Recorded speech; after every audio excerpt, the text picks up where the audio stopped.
There is a very strange story that is getting even stranger, but they don't want us to talk about it. But I'm going to.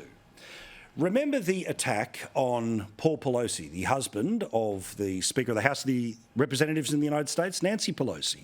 Now, you know the story by now about what happened, but there's something very weird about this story. Firstly, the good news. Paul Pelosi is out of hospital. This is after apparently his skull was cracked in the attack that involved a fight with a bloke in his undies and a hammer.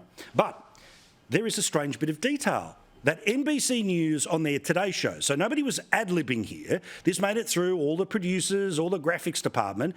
This is an interesting detail. Now remember, if somebody had broken into your house and the police turn up, would you go toward the police or toward the attacker?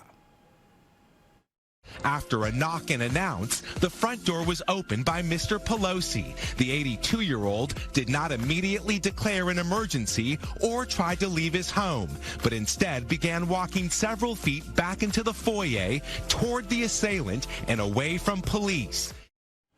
Sorry? So remember here, not talking about a loaded gun, so you could understand if there was a hostage or a loaded gun, maybe you're trying to sort of blink and send messages to the police. But this was a crazy person with a hammer, so there was some physical distance to be able to push through the police, get outside and say, you go get him.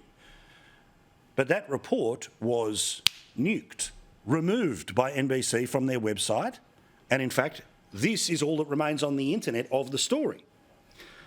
The piece should not have aired because it did not meet NBC News reporting standards. Now, can we roll the tape again but with no audio? Because I want people to understand this isn't just somebody making it up in the middle of a segment. To have the pictures drawn up and the words written on top meant somebody else saw this. Presumably it was then edited and somebody else saw that before it made it to air.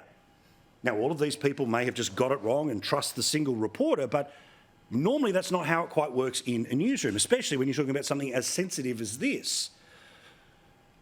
So yet again, a weird story gets weirder, and even weirder when the story about the story disappears.